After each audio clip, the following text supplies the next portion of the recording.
Namaste everyone. Today we are very privileged to have a conversation with Professor Subhash Kak relating to his latest book, The Idea of India, Bharat as a Civilization. So as you all know, Professor Kak is Regents Professor at Oklahoma State University, Stillwater and Distinguished Academic Scholar at Chapman University, California. And his core area is artificial intelligence and computer sciences. But he is a true polymath and has authored over 25 books. He's a member of the Indian Prime Minister's Science and Technology and Innovation Advisory Council, and one of the leaders of the Indic Renaissance, which is going on today. In my case, I have to admit that this is your first book, sir, that I have read. And it has been a true privilege to come in contact with your brilliant mind. This underlying theme of this book is an effort to present a truer idea of India, countering the false narratives that have been imposed. And it has been divided into 6 chapters. India and its memory, Veda and Yoga, Literature and the Arts, Beyond the Himalayas, India and Europe, and India's contribution to science and to the future. So I will just start with one concept, sir. I find that this book is absolutely chock full of facts. It is almost like a reference book. So, however, in the course of this conversation, we will try to stick to the underlying theme instead of getting lost in the details. And to start it off, I would like to touch upon your initial point, sir, regarding the name Bharat. So for those in the audience who may not be familiar, please permit me to say that in Sanskrit you have 2 types of meanings to words. One is the Rudi meaning, which is the common usage of the word. And the other is what is called the yoga meaning. So in our tradition, we have, for example, 1,000 names of Vishnu Sahasranam, 1,000 names of Devi, Lalita Sahasranam, and so on. And each of these names has a yoga meaning, which acts like a button or a switch to put you in touch with the state of consciousness that it conveys. And those of us who are familiar with the Gita, we know that almost every stanza, both Sri Krishna and Arjuna refer to each other by different names like Rishikesha, Keshava, Parantapa, and Partha, and so on. And each of these has a different shade of meaning. So I do love the fact that you have gone with the yoga meaning of Bharata. Bha meaning to shine, and Rati is to be engaged in or to be immersed in. In the Bhagavad Gita, Atmarati is the ideal, to be involved in the deepest part of oneself. So this yoga meaning of Bharata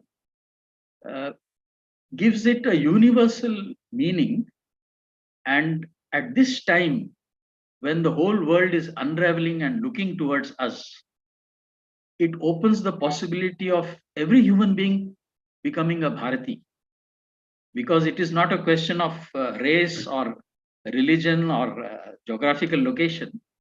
Anybody can be a person who pursues beauty and truth, which is Bharati. However, sir, the Rudi meaning also has that significance of one of the descendants of the Purus, Bharata, and you have mentioned the name Bharata in several places, including younger brother of Sri Ram. The five Vedic races of Puru, Druhyas, Anus, Yadus, and Turvashas. The only minus point of this is that if you make it into a physical connection or lineage, then you there is an othering. Those who are not of that lineage are othered, which is not in alignment with our Sanatani culture. However, there is evidence, as you have mentioned later on, about the migration of the Yadus, I think the Anus and the Druhyas, towards the Europe. And would you like to say a few words about that, sir? I'm not following the sequence. I hope you don't mind, sir. No. Kiranji, thank you very much for having me on this program. I'm very glad for this opportunity. And you're absolutely right. You can look at Bharat as people who are absorbed in wisdom, Bha for light. You're talking of Atma. Atma is also light. Shiva is also called Prakasha, for example, in the Shaivite tradition. And in the Bhagavad Gita, Sri Krishna says that within each person I reside as Maheshwara or as Ishvara or as Shiva. So light. So people who are absorbed in light, and that does not have any geographical boundaries. But there's a very interesting fact which I just forgot to include in this book. And this is that in Indonesia, as we know, Greater India, Indonesia, and beyond Philippines, and there were also ships going all the way to Japan. Tremendous influence, great art that arose in Indonesia, such as the great Prambanan temple or Borobudur temple or the temples in Bali. In the Indonesian language, or Bahasa Indonesia, the west direction is called Bharat. So the geographical region of India was indeed called Bharat, because there's been some controversy in India. Some people have been saying that, well, maybe Bharat was used in the north and in the south. It wasn't quite the same name, but that's not true, because most of the people who went to Indonesia were from southern ports, from Kalinga and from the Tamil country and from the southern ports, but they called themselves Bharat. And that's why Indonesians call India Bharat. And I think that's wonderful. That is something that we need to remind ourselves all the time. And you have also mentioned that it is below the Himalayas and above the Indian Ocean. But geographically, it used to extend far beyond, was it not? Well, in the medieval times or in the Middle times, namely before the coming of the Europeans to Asia, certainly Indonesia was a part of Greater India. And I think it was called Greater India. I forget the exact term. And certainly we have Indochina, which is the countries of Vietnam and Cambodia or Laos. They are still called Indochina. Which is where India and China meet. So if you look at it from a geographical point of view, what was India extended all the way from Afghanistan all the way to the islands of Indonesia. And let's not forget that, and this is something I do discuss extensively in the book, you have the Brahmanas, the Brahmana texts, like the Aitareya Brahmana. They also speak about Uttar Kuru. And Uttar Kuru was Greater India beyond the Himalayas. And in fact, Aitareya Brahmana speaks about how the kings of Uttar Kuru had their Rajya Abhishekam in the Vedic way. So, and that opens up so many things. And in fact, that's what led to me research on Shaka language, which is one of the languages of Central Asia. Particularly of Khotan and so on, where the strong connections with Sanskrit were not as well known as they ought to have been. Of course, the scholarly world does know it, but they were not a part of the general, popular imagination. I must also tell you that according to the world's leading sinologists, one Professor Victor Meyer of University of Pennsylvania, 35,000 words of Chinese are derived from Sanskrit. And we ought to know that much more widely. And I do mention that right in the very first section of the book. So these are strong evidences for out of India migration rather than the Aryan invasion. Is it not?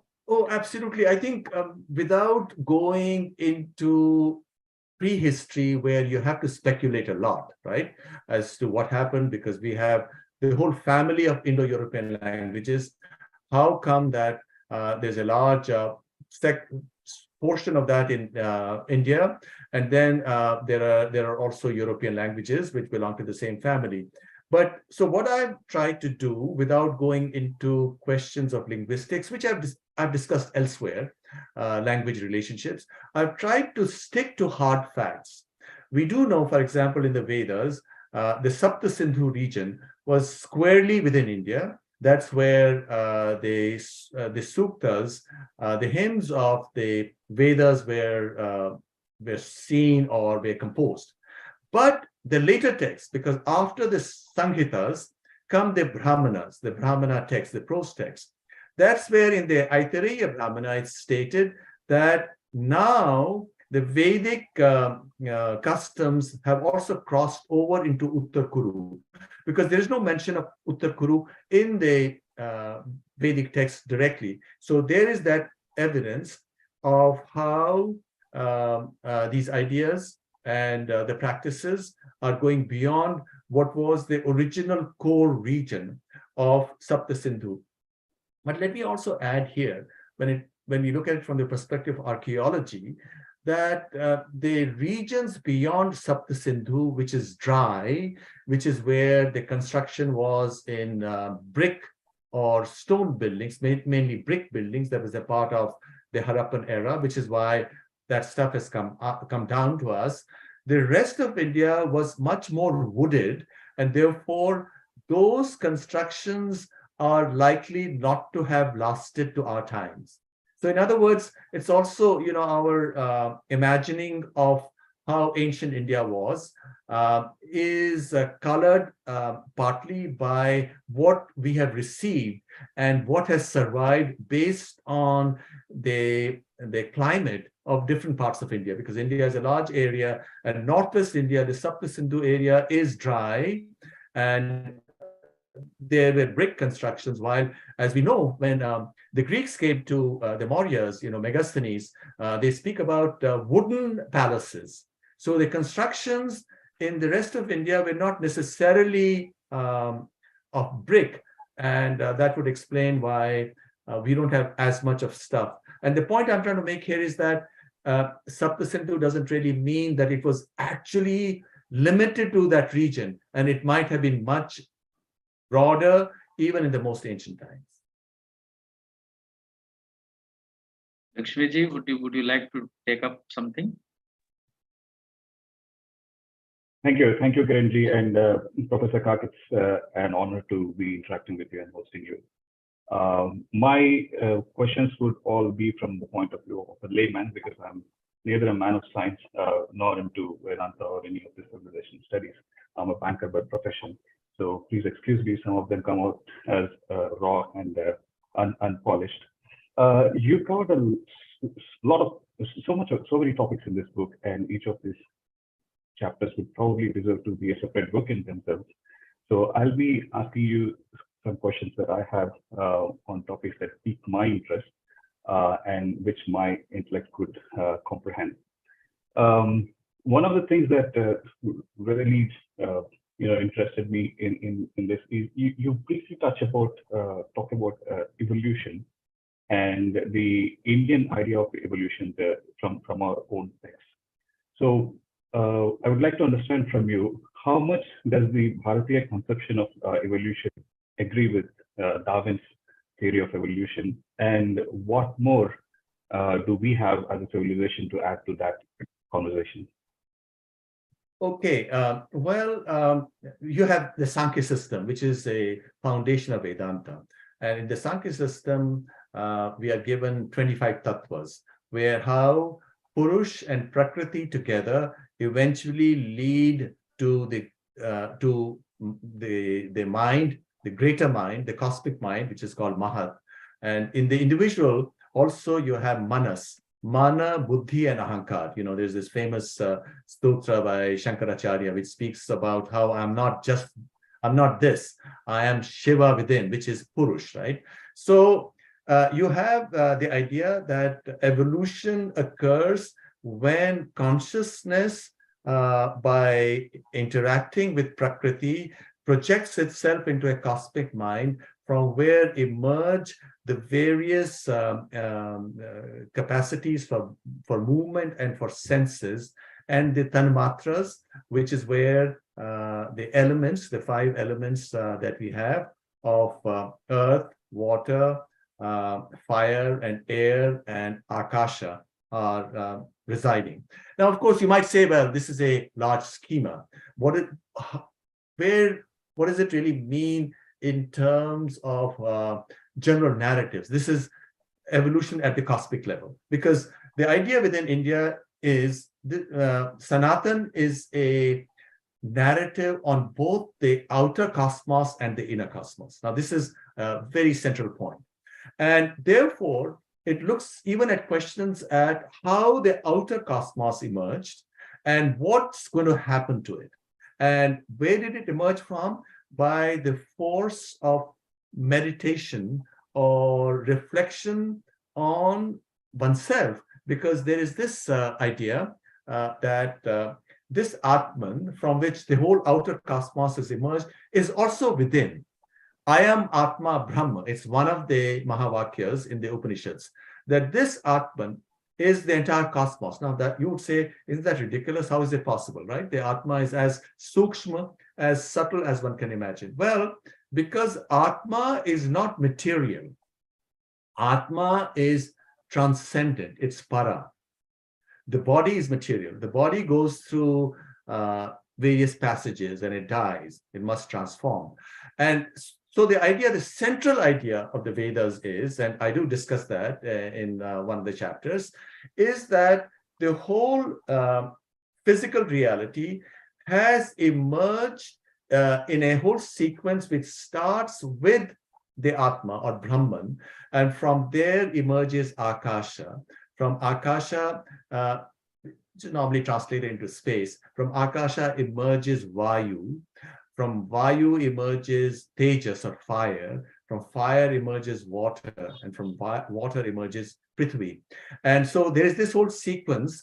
And in books such as the Mahabharata and also in Yoga Vasishta, there is a whole wonderful section on how this whole sequence gets reversed at the end. And what's stated is that when Pralaya is going to happen, firstly, the sun will become larger and larger, and the planets will fall into it. And then all the materiality will become a fluid, and then it'll become a fire, then it'll become a wind, and then it'll be absorbed in Akasha, and then be absorbed in this Chetana, in Atman. Now, you might say, well, isn't this just poetry, or isn't this speculation? And first of all, since you asked me, the current idea of the end of the universe, if it's not to go into accelerating expansion, which is one of the current theories that says that this is a big problem, because then the universe will end up in a cold death. Yeah. So if it's not going to do that, the standard model is as the sun expands its energy, it will become larger and larger. It will become a red giant. Its diameter will become so huge that the Earth and the other planets will fall into it. So it's very similar to that idea. Now, I should also say that one of the ancient Shastras called Vaisheshika Sutra, and I have a section on that, Vaisheshika Sutra was written about 500 BCE, and Vaisheshika does conceive of reality in a fashion which is astonishingly in consistence with modern science. Well, first of all, it says that all there is to see in this physical universe is a consequence of substance, its characteristics, and its motions, and nothing else, which is what modern physics also says. Then it also says that how we see this outer universe is through our particular place in this universe, which is called Vishesha, from where the word Vaisheshika comes in. Then there's certain things that we conceive of are universal, that's called Samanya. And the third is the interaction of our senses with the outer universe, and that's called Samavaya. So it speaks of how knowledge is obtained through this interaction. And what's fascinating is that through this Samavaya, and let me go back to a simpler analogy here. The light within us, Atma, is Prakasha, right? So one can imagine that it has many different colors. The mind that we have is an instrument. In the Vedic system, mind is an instrument. It's called Antahakaran. It's the inner instrument. So the light that falls on this mind is able to access only one of the many hues that are a part of this light. Okay, and therefore what happens is very similar to what happens in quantum mechanics. Now, I know that you are not a physicist, but in quantum mechanics, there are two basic aspects of quantum mechanics. And I'm going to teach you quantum mechanics in just 1 minute. One aspect of quantum mechanics is that when you interact with the quantum state, there is a collapse. You can access only one of the many different possibilities that are a part of the quantum state. Okay, and this is what I mentioned is already a part of, say, Vaisheshika Sutra or part of Indian physics. The second part of quantum mechanics, which according to the creator of quantum mechanics, Erwin Schrödinger, inspired him to create quantum mechanics, on which are based chemistry, physics, integrated circuits. Everything is based on quantum mechanics. The second part of quantum mechanics is that, and Schrödinger says, the Mahavakya, I am Atma Brahma, gave him the clue. This is about 100 years ago. I am Atma Brahma means that this Atman is the entire cosmos. And from that, Schrödinger took the idea that the quantum state should be a superposition of all possibilities. But when you interact with the quantum state, you get access to only one of those, and that's called the collapse of the wave functions. And both of these things are a part of the most ancient Indian physics or ancient thinking. So ancient Indian thinking looked at, in a most subtle way, both the physical universe, biological universe.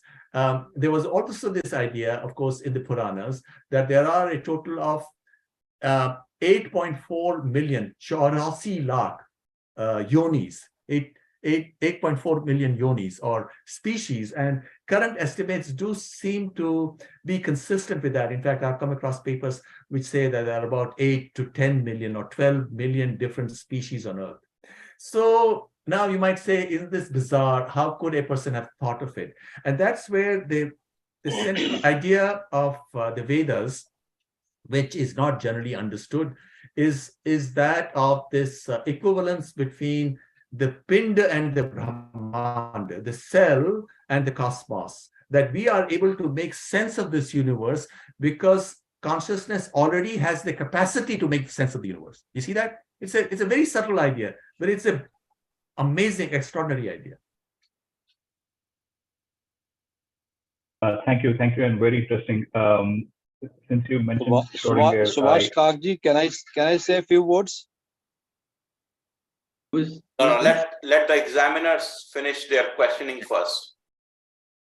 Yeah, the examiners will call follow the later, shots. please. The examiners call the shots. I am Ashish Anand Bhatt from Kashmir. I want to say just few words. If Subhash ji allow me, he is also a Kashmiri Pandit. Ashish ji थोड़ा इंतजार कीजिएगा. After Lakshmi ji, Dr. Arnab will ask a few questions and then we will give you a chance. थोड़ा इंतजार कीजिए. Okay, sir. Okay, thank you. Thank you. So, Shivaji, I mean, I read somewhere that Erwin Schrödinger made a statement which reads, negative entropy is life, or life is nothing but negative entropy, and he had to recall it because of pressure from his colleagues and the scientific community. I'll explore that question some other time. Probably it's not the right forum for that. But an attendant question to what you just mentioned, now that evolution theory of Darwin is being, I wouldn't say discredited, but it's being disfavored in curriculums in school and college curriculums. So does Vaisheshika present a credible alternative to be taught in schools? Maybe you can touch upon this very briefly before I pass on to Arnav. Okay, let me just say that there are passages both in the Mahabharata and in Yoga Vasishta which says that firstly on earth, there were no human beings and there were only trees and so on. And firstly, trees arose, and then these giant asuras arose, great asuras arose. And then a few, I don't know, tens of thousands of years or even greater, all these asuras died. And then humans arose. So we don't want to quarrel with Darwin's theory. You know, Darwin's theory is that there is survival of the fittest, and then based on adaptation, new forms arise. And clearly that does happen in the molecular stage, you know, that is certainly true. Now, as to the details of the Darwin theory, there are complications, and you're right that even in biology, now people are saying that maybe certain things get accelerated. It's not the kind of a clock that was the new synthesis of Darwin's ideas, which took place about 50 or 60 years, is not necessarily true. Now, I don't think Sanatan fights Darwin's theory. What Sanatan is all about, by Sanatan, I mean the Sanatan tradition, is all about that, yeah, you have different ways of looking at reality. One is the outer, and you can try to see where the use of logic, because Shastras in the Sanatan tradition are based only on logic. And what the Vedas say is that there is Rita, Rita meaning cosmic law, behind the physical universe. So Sanatan doesn't fight sciences at all. But what it says is that there is another aspect to reality, which is our inner reality, because outer sciences cannot explain the inner reality. Outer sciences cannot explain why the computer doesn't have consciousness, right? And where does consciousness come from? That is, in fact, right now, the frontier of sciences, whether you look at it from the perspective of physics or from neuroscience or from computer science, right? So that is the last frontier. And as somebody who actually works in that field, I can tell you that the Vedic ideas or the Sanatan ideas are absolutely extraordinary in their capacity to explain some of this stuff. So I think evolution theory is much too specialized for us to sort of untangle it or disentangle it in just a few minutes. But I'll be more than happy at some future time to look at some of the most fascinating aspects related not only to evolution, but also to the entire,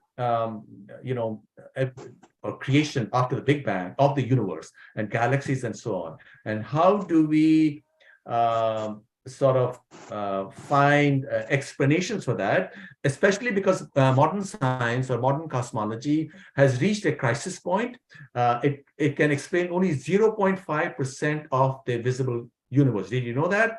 It cannot explain the motion of the stars in the galaxies, and that's why gravitation theory can't explain it. That's why they have postulated 28% of dark matter. They say that this matter is somewhere there in the galaxies. No evidence for it.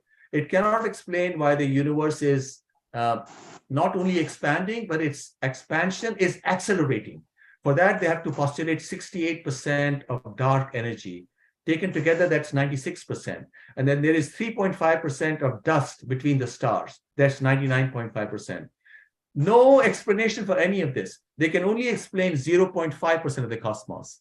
And there are ideas within the Indian sciences, within the Vedic sciences, which have within them the potential, because what they do is they bring in the observer center stage. You know, until 1905, classical physics, there was no place for observers.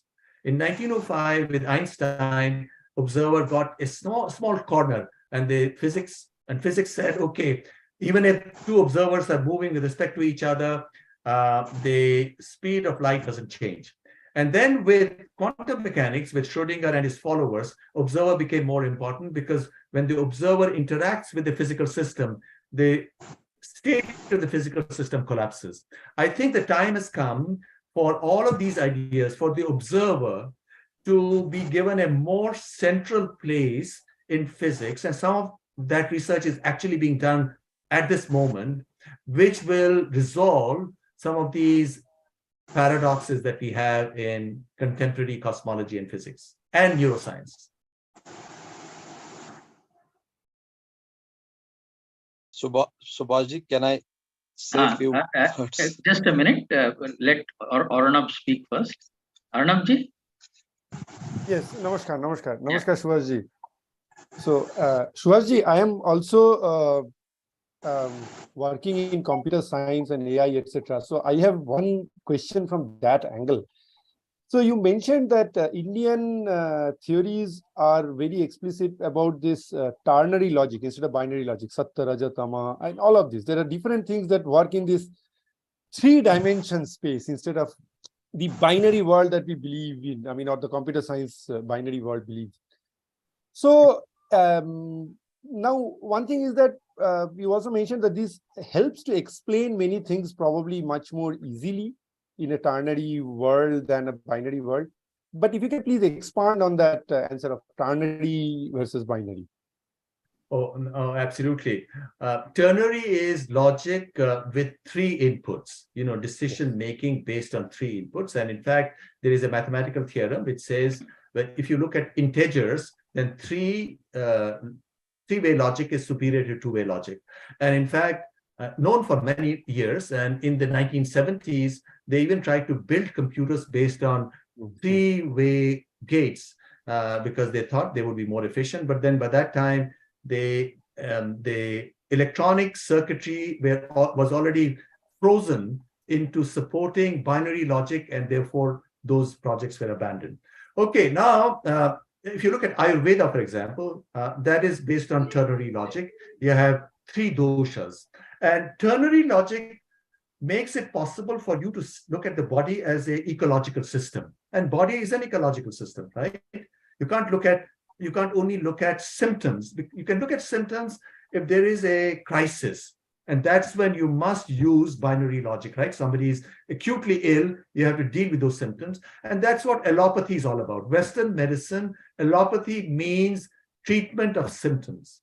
Ayurveda is treating the body as an ecological system. So this is an interesting point towards assessing where we might be going, because medicine is going to be one of the big crises of the entire world in the next few decades. And Western medicine has been found wanting. You look at reaction to COVID, the fatality rate in America was the highest of all the countries, even though America spends 20% of its GDP on medicine, and it was 100 times higher than in Nigeria. In Africa, COVID went in and went out, and nobody noticed it, right? While in Western medicine or Western countries, which are wedded to Western medicine, which are wedded to the use of binary logic, there was a problem. Okay, so now this is one aspect. Now there is another aspect of it on which I've done some recent research, which is that in reality, it's not three. Three is superior to two if you're looking at integers. But if you're looking at real numbers, then what is optimal is E. E is 2.718. Yes. And if you look at reality as E-dimensional, and then E-dimensionality becomes an explanation for gravitation. It solves many of the paradoxes, and I've written a whole series of papers. In fact, it's even able to show you that how the total number of independent centers in the brain would be equal to 25. I was not looking for that number. That number jumps out of the mathematics of E-dimensionality by itself. and which is, of course, as we know, one of the central ideas in Sankhya, in the Vedanta system, is 25 tattvas, which in Kashmir Shaivism was then enlarged to 36, with 11 more tattvas related to the veiling and unveiling of consciousness, and which, in my view, actually goes back to the Vedas, because in the Vedas you also have 11 Rudras. You have 25 tattvas plus 11 Rudras, and Rudras are all about consciousness. So in my view, that 36 was already a part of the Vedic tradition. Thank you. It is phenomenal. Okay. I'll just have one more question. The intriguing part, what you said, that China, or the Chinese language rather, borrowed so many words from India, right? Now the phonetics, what happens to the phonetics of it? Is it because certain, how to put it, certain kinds of people are more prone to pronouncing certain kinds of sounds, therefore they borrowed the words but not the phonetics part of it, because they have this speech is very important for them, right? So when you distinguish, right. But even in Vedic Ucharan, of course, speech is very important, but in general they have some sounds that we don't have, and vice versa. So yes, please on that. See, what happened was, from the Mauryan time onwards, if not earlier, actually it must have been earlier, because certainly Aitreya Brahmana, which speaks of Uttar Kuru, is much before Mauryan times, right? Everybody, including the most conservative Western chronology, would say that the Brahmanas are at least 800 BCE or 1000 BCE. Okay, now for a long time, there were scholars going from India, and even Chinese scholars coming to India and translating texts. And if the current times is all about, Western science, or people going to the West and the US, for 1,000 years, it was all about Indian knowledge being taken by scholars and others across the Himalayas and getting translated. And we should also not forget that India's share of the world economy until about 1000 was 45 to 50%. So, and China's was maybe about 30%. So the action was in Asia. This is where things were going on. And this translation project was a huge thing that's going on. Now, what happened when the scholars in China, they got these concepts, and there were no corresponding concepts in Chinese. So what they did was they took these Sanskrit sounds and saw what the corresponding Chinese symbols, because China that's a coded, that's not a spoken code. The same Chinese symbols are read differently by the Cantonese. They read the same thing, but they are actually pronounce it differently. So what they did was they used these symbols for these Sanskrit concepts, where the first and the last in the corresponding, when they created these symbols, corresponded to sounds which were familiar to the Chinese. So they coined these symbols. So they're not trying to imitate the Ucharan. You see that? So it was not the spoken. They were taking these abstract concepts, and 35,000 of those, according to Victor Meyer, as I mentioned, were translated because those abstract concepts did not exist in the Chinese language. I see. Thank you very much. This is fabulous. Thank you for this. Subhaji, can I say a few? Yes, Ashish, kindly do that. First of all, namaste Subhaji, and namaste to all of you. I am Ashish Anand Bhatt from Kashmir. I am working here from the last 15 years. I just want to share just few words, because I am working here. What I feel, what I realize, I am not a big scholar, but I would like to edit, or I would like to add small knowledge to Subhaji. He should written in his books. During the lifetime when we are busy in our new technology life, we forget about the actual reality about the Kashmir. You also belong from Kashmir, and Ashish ji, I am just sharing. क्षमा चाहता हूँ आशीष जी, ये हम इस किताब के बारे में बातचीत कर रहे हैं. I am also political coming to the बात point. इसमें हम नहीं करेंगे आज. No, ठीक है? no. I am coming to the क्षमा point. कीजिएगा. क्षमा कीजिएगा. The thing is about Kashmir. I want to say few seconds just. Subhashji, once I was sitting here in the temple in Bharat, and a senior army officer came here and he told me, I want Shiva, I want Shiva. How can I get Shiva? I told him that I am not such a big scholar, but I can say you few words.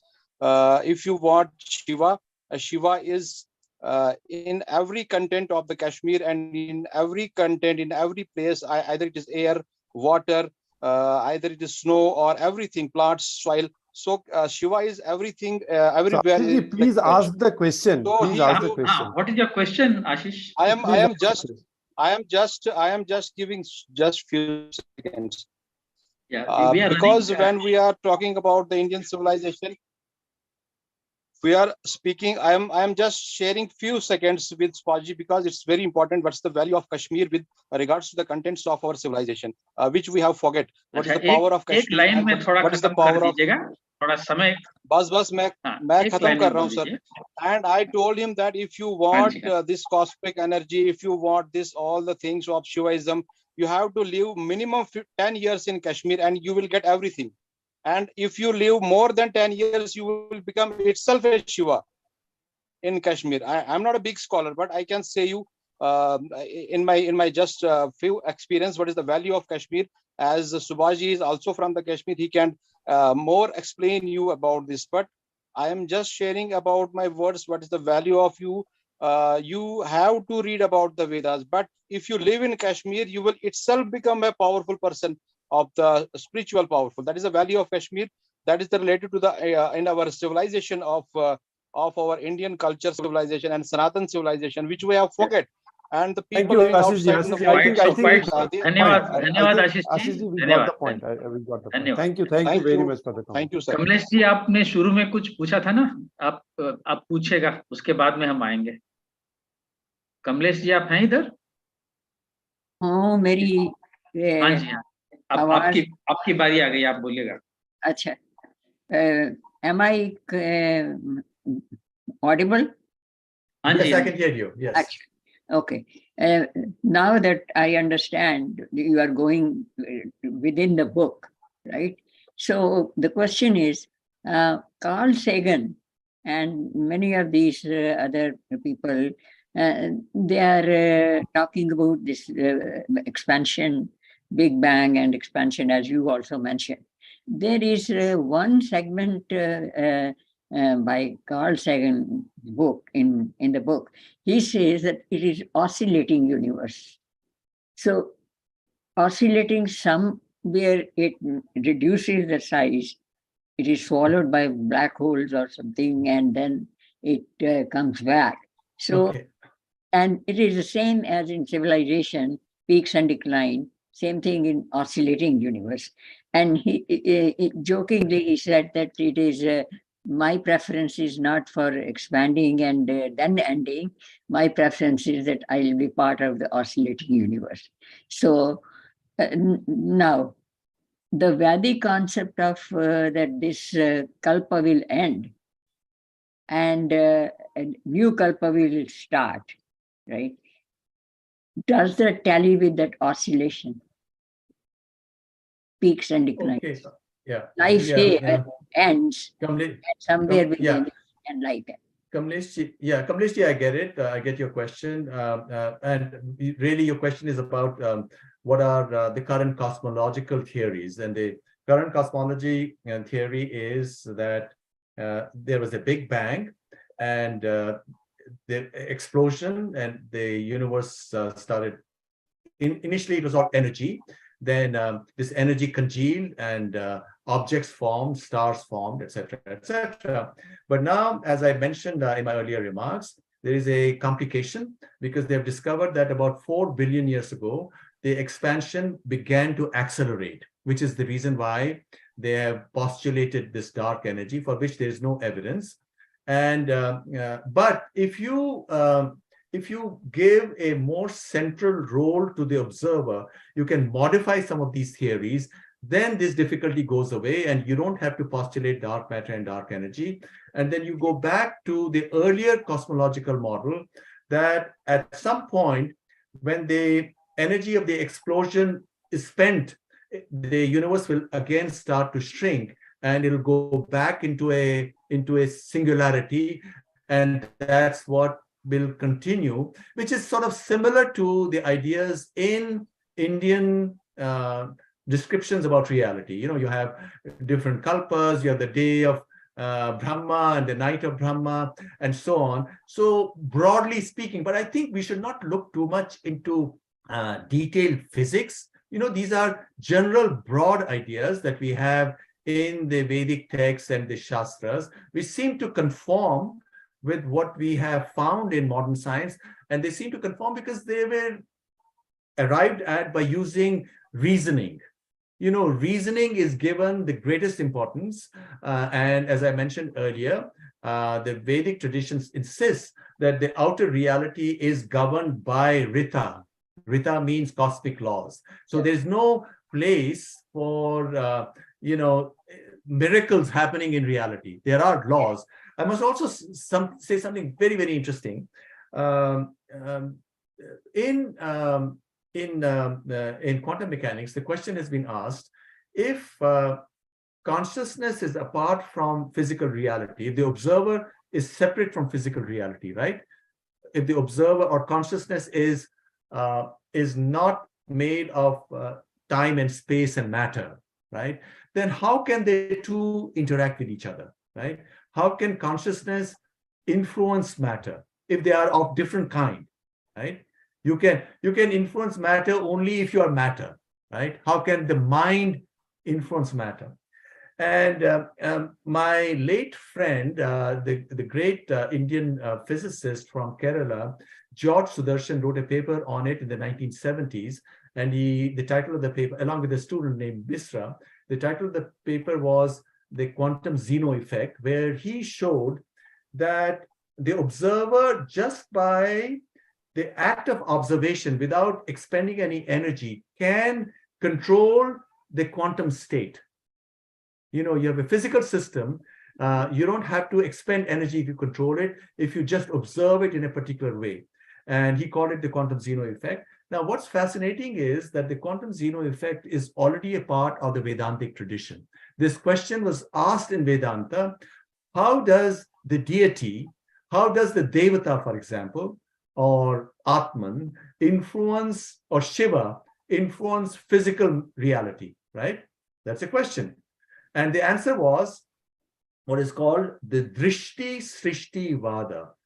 Through Drishti alone, through observation alone, does Shiva or Krishna or Vishnu or the goddess control the embodied reality. So this is a very, very subtle point. And this goes to the very heart of, you know, how do we understand reality? And in fact, this is something which is also a part of Sri Vidya, for example. In Sri Vidya, which is a representation of reality as we know it, you know, Prakriti, Shiva is shown as a bindu right in the center. Because the more you look for Shiva, the more it recedes. Because ultimately, Shiva cannot be seen. Because Shiva is Prakash. Prakash can't be seen. Prakash is what you see by, right? Or the seeing of Prakash gets manifested in Prakriti, which is Vimarsha. So you can only, our mind can only touch the reflection or the workings of light in Prakriti, in our minds. We can't see light by itself. So we can't Shiva. And that's why one representation of Shiva is an iconic, what is it called? An iconic, with an icon which has no shape. You know, in Atharva Veda, there is a sukta called where Shiva is represented as Skambha, the cosmos, the Skambha of light, the pillar of light, around which all the reality is strung together. Yeah. Professor Kak, there are two participants. We will now open it. But before that, I would like to make one last remark, sir. Time just seems to fly by and we have barely touched upon your book. But one of the things, before I go to VP and followed by Surinder, I would like to make one remark. One of the things I really enjoyed going through the book is this inverted tree, which keeps coming on top of the page in several chapters. And you talk about it on light on yoga. And I think it's such a powerful symbol. This inverted tree, to my mind, symbolizes Bharat and our Sanskriti. You're talking about the in the Gita, Shri Krishna calls the Vedas Urdhva Moolam Adha Shaka. It is rooted above, and the leaves and branches are below. And I think this is what differentiates Indian civilization from all the rest of the world, and what gives it its its durability and its enduring character. And this differentiation between the Paravidya and the Aparavidya. And talking of the Paravidya, Yasmin Vijñate Sarvam Idam Vijñatam Bhavati. Knowing that, everything else here becomes known. And this is the reason why eventually the rest of the world has no other option, because it is just falling apart. They have to turn to this Sanatana Vidya. It is the only repository of this Vidya anywhere in the world. Absolutely. I think you really summarized it beautifully. This whole idea from one to many. There is one truth, there is one Atma, and the embodiments of Atma into different shapes is where we get all this diversity. You and I and everybody else is the same Atman, the same light. But of course, our memories are different, our personal experiences are different, so our minds are different, right? In fact, in one of the suktas in the Rig Veda, it is stated, also repeated in Kathopanishad, Rupam Rupam Prati Rupam Babhuva, Tadasya Rupam Prati Chakshanaya. This original Roop became many different forms, right? So I think this is a beautiful idea, and it's a beautiful idea for our times, as you rightly point out, because in a fundamental experiential way, the world is falling apart. First of all, the population is going to collapse because people are not needed. In countries like South Korea, fertility rate has already dropped to 0.71. In India is also about replacement number 2.1. So as populations fall, as all jobs are done by computers, AI will become even more pervasive. Intellectual jobs are done by computers, and physical jobs are done by robots. So the question of who are we will become more center stage. And I think this universal knowledge, this Sanatan knowledge is universal knowledge. We're not saying that it's only Indian knowledge. It belongs to all of mankind, all of reality, because even animals have the same Atman. Of course, their minds are limited because their brain structures are limited. So our minds can be different, but the true being within each one of us is the same. This is beautiful. This is beautiful. This is egalitarian. This doesn't differentiate between individuals. It gives hope to every individual who's suffering, who is in pain, because if they think about that, I'm going to die, as young people worry about it, and then they get into addictions. Last year in the US, 120,000 people died of opioid overdose, right? 120,000. That's more than twice the number of people who died in the Vietnam War over 10 years. And nobody's talking about it because it is so pervasive. People are in such suffering, and out of suffering comes knowledge. Out of tapas, out of samudra manthan or manthan comes knowledge. And this, let's say, I use old-fashioned terminology, the goddess has created this situation now on earth for this suffering to push people to look within for the light that is already within them, which will bring them comfort and happiness. So we have reached that inflection point now? The way out is up, and the way out is to become a Bharati in the real sense of the word. Now, sir, with your permission, I will open it to VP, followed by Surinder and others. VP, you are on now. I don't know whether you remember me.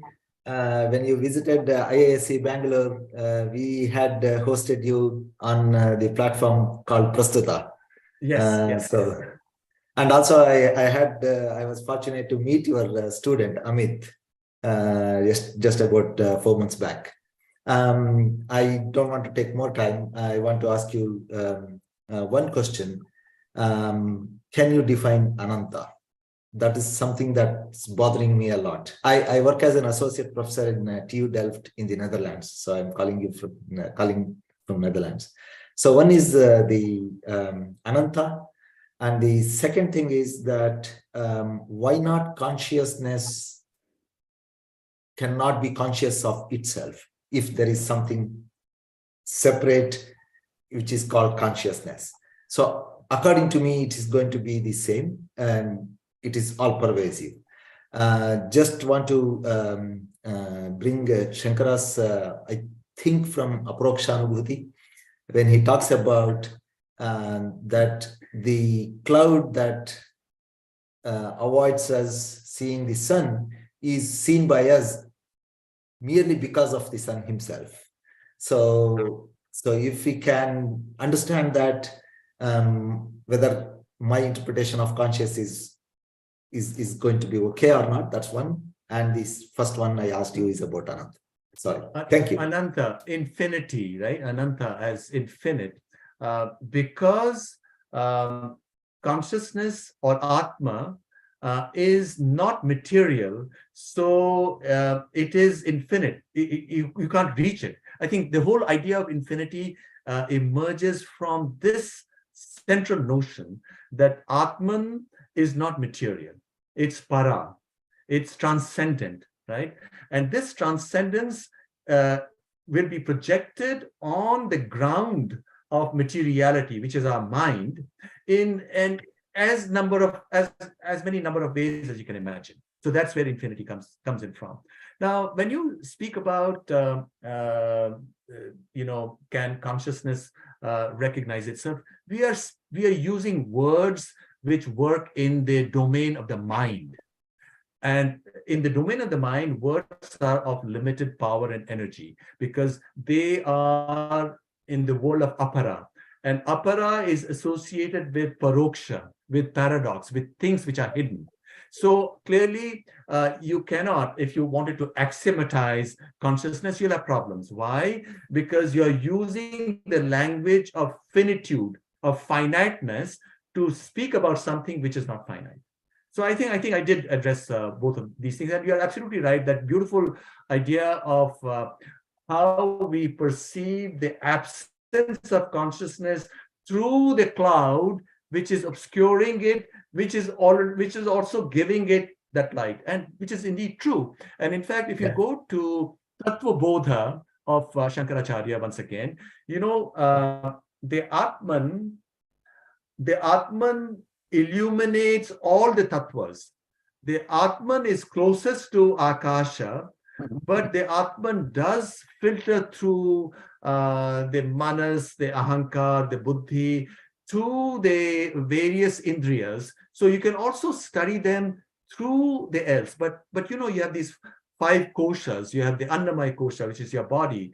The Atman shines through it, but it's not predominant. It's clouded. Then you have the Pranamaya kosha. Then you have the Manomaya kosha. So you can see some shadows, but in order to really see it in all its intensity, you have to get closer and closer. And that's where you need the grace, the anugraha of the goddess, because we ourselves are an embodiment of the goddess. The goddess speaks through it. So speaks through us. So that's the only way we can do it.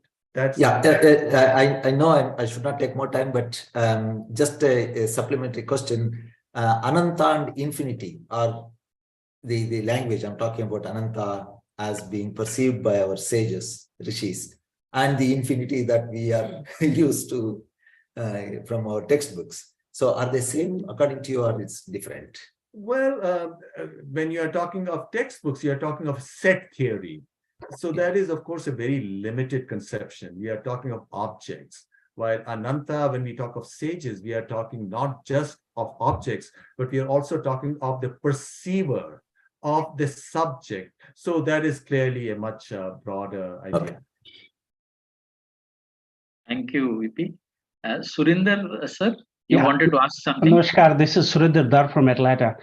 My question to Subhajji is, a lot of scholars like yourself, Deepak Chopra and others are trying to draw parallel between science and Sanatana Dharma. What's the reason behind that? And religion is religion and science is science. What is compelling you to draw these parallels and draw infinity and draw consciousness in everything that the Western thought is producing? That's my question. Please explain. Very good question. Sanatan is not religion. The word religion, religio, means a social group which gets people together. Sanatan is truth. Sanatan is this whole complex of Sat, Chit, and Ananta. Sat meaning existence, Chit meaning consciousness, perception of this existence, and Ananda is the journey within through our Prakriti, where you find that that bliss which comes from knowing what this mystery is. So Sanatan is not religion like other religions. It's not a social group. Sanatan is an understanding of both the inner and the outer. The outer, as given, of course, there are the various shastras. I spoke about Vaisheshika or Vedanta and so on, and you use Nyaya, logic, and so on. But you're also supposed to use the same logic into understanding yourself, because it's not enough to know what the outer world is. The outer world is it, and it's ultimately it'll end. Even in modern cosmology, it'll die off when the energy of the sun is spent. So what is reality? That is the question. So we're not chasing science. I don't know, although Deepak Chopra is a friend, I'm not going to talk about why he does what he does. But for me, as somebody who also works in modern science, I work both in quantum mechanics, I've written papers on cosmology as well. And I also have studied all these texts for a long time, and I've done that inner journey myself. It all comes together. So Sanatan is about all of this coming together. And if it is the truth, we should stand up and let others also share this truth, right? That's the least we can do. And it doesn't really matter. As Kiranji said in the beginning, it's for everybody. Everybody becomes a Bharati then. And Bharati is also the language of the gods, Bharati, right? Bharat is, of course, this light. So that's what drives me. How to share it with everybody. And it is something that gives comfort to people, because people are, no matter where they are from, what their particular situation is, life is also, as the Western novelists say, life is about misery and unhappiness, right? And you find a resolution to that unhappiness in outer things. You want to have money, you want to have objects, or you want to have relationships. Well, ultimately, all of them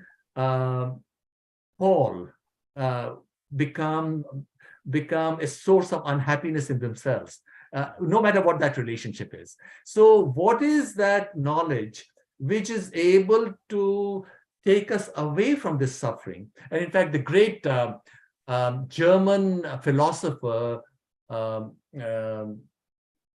what's his name? Schopenhauer said that when I'm paraphrasing him, I don't remember the exact words. He says, when I'm in the depths of suffering, then the words of Upanishads are inspirational and take me to a new state. And I think that's what it offers. So it's really the meaning of life. Here we are on this earth. What is it that we are here for?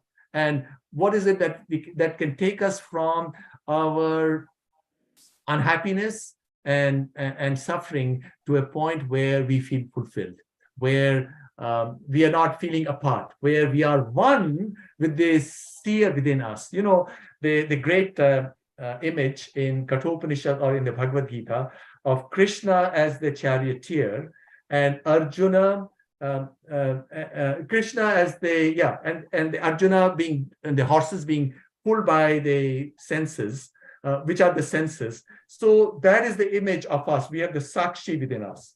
We have the Atma within us. How can we turn the gaze that we can become one with the Sakshi? In which case, we have gone from the Martya, the mortal state of being, to the Amartya, the immortal state of being. Thank you so much for sharing your thoughts. You know, this is a very complex subject, so obviously we can't do justice in the. Thank you, Surendraji. I think Kamlesh wants to ask something. Are you raising your hand, Kamlesh? Yeah, hand is here. In answer to that continuation of that discussion, religion, by definition, is an ideology or a doctrine, and they themselves admit canons. And dharma is dhariyati iti dharma, right? So the question of translation, we should never use religion. I personally feel, I mean, I'm a teacher, and I have been teaching for 17 years to my grandchildren every single day. And if in my presence they use the word religion for Hinduism, I feel very offended that you did not learn anything at all. So this is a fundamental point that we are mistaking. The second point is that, as you said, truth is what the mind sees with the help of our cognition and consciousness. But larger than truth is what is reality, sad. So Satyam and Asti, these are two different things. It's like, you know, candid camera can have different angles. It doesn't see the reality. So the three-dimensional thing that you say. Yeah. No, you're right. See, truth is one, Sat. Sat can also be called existence or truth. But then who is perceiving or cognizing this truth, which is where we come in, you know? Aham and idam. Aham is me, idam is this universe. What is the relationship between that universe is also a part of dharma. So, but it's fundamentally, it's about truth. One truth can't be many, and the cognition of it through consciousness, which is chit, right? And then ananda, the whole journey within ourselves of knowledge and whatever yoga you use for it, whatever your sadhana is. And so it's a whole complex. And then, of course, there could be associations within it, which are like religion. You know, you can, a group of people can get together. A sampradaya can work like a religion. A sampradaya can be driven by a certain ideology related to, this is what we are going to do. These are the vratas we are going to observe. Vratas meaning we won't eat this or we won't eat that. And that's perfectly fine for a certain discipline, right? So to that extent, dharma as one truth, Sanatan is one truth. There can only be one truth, and we should be very clear about it. But there can be many sampradayas. And some of these sampradayas could have other beliefs which are not necessarily in tune or in consonance with this understanding of Atman. Because that is fundamental to Sanatan, is this idea of Atman. You know, Atman and the embodiments are different, or the embodiments come from the Atman. That is the central idea.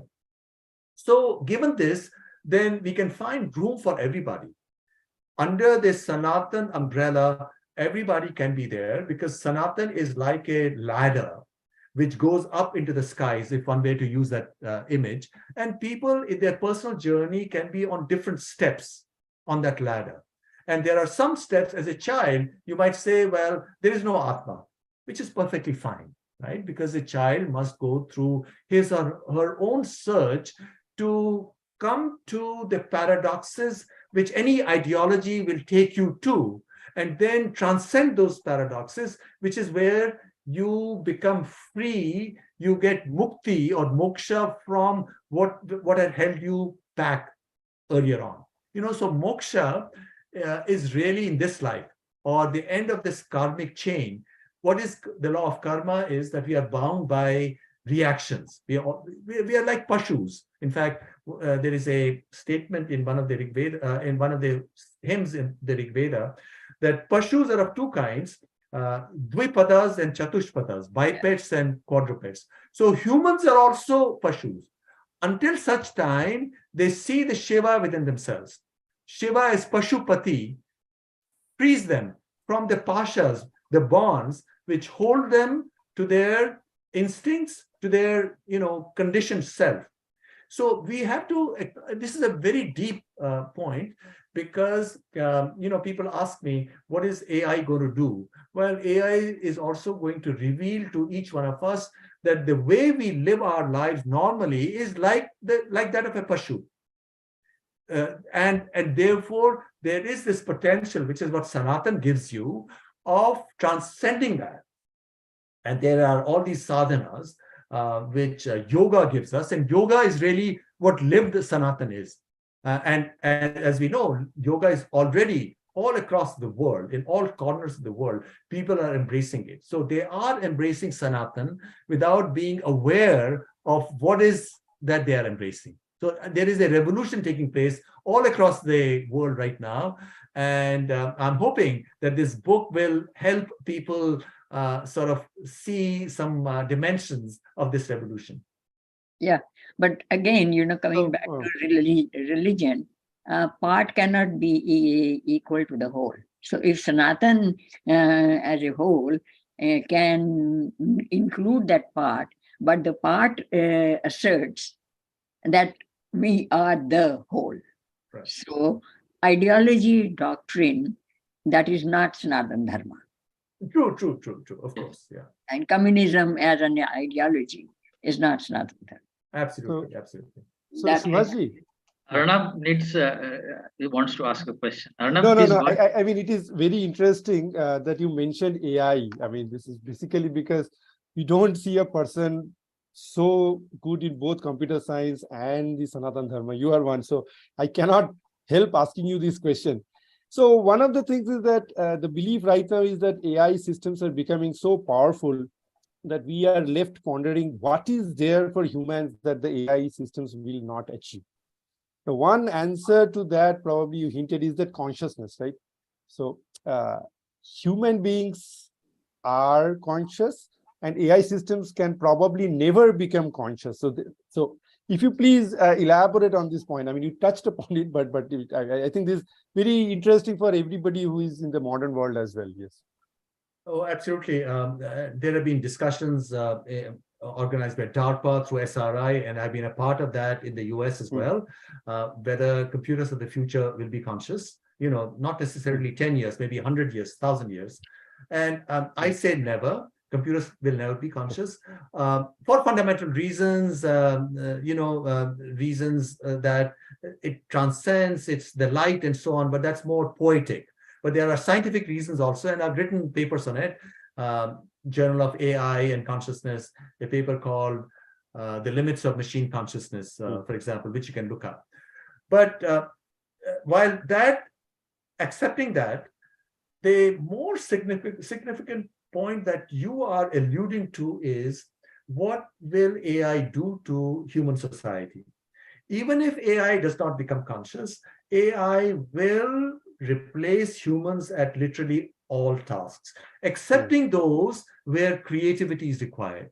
Because creativity, as we know from the example of Srinivas Ramanujan or Augustus Kekule or Geoffrey Howe, who invented the sewing machine, which triggered the Industrial Revolution. And he saw a vision where he saw a pole being thrown where the tip was open with an eye, and suddenly got the idea that the sewing machine needle must have an open eye, right? So consciousness, AI machines can't do it. Language-based models or data-based models cannot go out of the box. right? Creativity occurs when you go out of the box. And therefore, what will happen is, while machines will do most stuff, rather than needing 8 billion people on Earth, maybe Earth would need only 500 million people. The climate problems, etc., they are being used right now for political ends. Those problems will go away when the number of people on Earth is a fraction of what it is now. And I think that is when, as Kiranji was pointing out, all of this is pointing to the inevitability of a knowledge which addresses the most fundamental question of existence, which is, as Kiranji said, what is it knowing what you are able to see or hear? You know, this is asked again and again in the Upanishads. The eyes don't see it, the ears don't hear it, you know, the fingers don't really feel it. It's the Atman within you which makes these instruments potent enough to do all of that stuff. So I think the time has come, having lived through the horrors of the Kali Yuga, the time has come for us to transcend back to a golden age where technology would then be the handmaiden to make it possible to go back to that idyllic past where the rishis were in commune with nature, right? Where they were in communion with nature in their forest hermitages, and therefore they had that access to that intuition, that prajna within them. And now, of course, we have been alienated from nature by technology. We must live by the rhythms of the machines, and which is separating us from our true nature. But now, paradoxically or counterintuitively, there will be a leap, and we will have access then. We will then be able to provide those havens or create those havens on Earth where we would once again be able to commune with nature. This is my hope. And I truly believe in it. As a positive person, I believe that that's what's going to happen. But there will be, in the short term, there will be war, there will be tremendous conflict. The Asuric forces are always there around the corner. Asuric forces are those which believe in materiality. And so there will be that conflict, that there will be that manthan.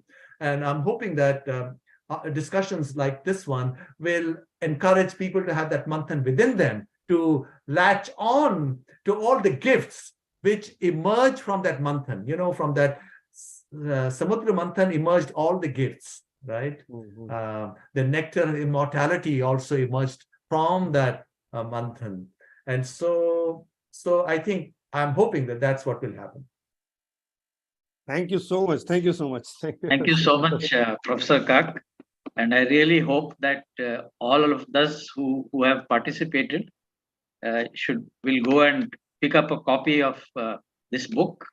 It is strewn with gems, literally gems on every page. And it is something to savor very, very slowly. No, it is not a fast read, it's a slow read. So thank you so much, Professor Kak, for your precious time and lovely interaction with us. And before we leave, I think Rajiv Verma ji wants to make a couple of announcements. Rajiv ji? You're on mute, Rajiv ji. You're on mute. Sorry, yeah. So thank you, Subhash ji, for your time, very valuable time that you have spent with us. I will encourage scholars, specifically scholars and other writers, to buy this book and examine these ideas. And we also want the opposition to, like, if somebody has a different idea of India or Bharat, we specifically actually invite them to come and question our authors, as long as it's respectful. So for instance, if a Marxist wants to question, let us say Subhash ji, or any of our authors that we feature, they are more than welcome. Opposition is more than welcome. Next month, we will be doing a book review of Venkatesh Rangan's new book. The title is Bharat's Conquest Outside Bharat. Like there is a cliche saying that Bharat never sent soldiers outside. So apparently that is incorrect. So Venkatesh Rangan in his book has covered 21 external expeditions that went from India to outside world. So we are going to break up this typical pacifist cliche that India has never sent soldiers outside. So watch out for that announcement. That we'll do that sometimes in May, perhaps towards the end of May. So the drill is that you buy a book first, read it, and then come in and ask your questions to our authors. Now we have two more programs going. One is a library donation in India. So for instance, we have a set of Voice of India books. All you have to do is you need volunteers who actually go to their local libraries. You just go to your local librarian and have them carry these books in their libraries. And we will buy these books and send that library books free of cost. And second is in the US, all you have to do is go to your local public library and demand by law, they are supposed to facilitate, or they will buy these books and put it in their library. So these two library donation programs are there. And also, if any student wants to do a book review, we will buy the book and send them free of cost. We have a list of books to be reviewed for them. So please contact us. The email is there. Next month, we'll do Venkatesh Rangan's books, and then we'll continue the process. So thanks, everybody. Thanks a lot. Thanks, Subhashji, and we'll hope to have you again in the future. Thank you, Rajiv ji, Kiran ji, Lakshmi ji, Arnab ji. Really enjoyed this interaction very much. Thank you, Subhashji. Subhashji. I will be Namaste. emailing you as Dhanyawad. well also. Okay. Thank you, Kamlesh ji.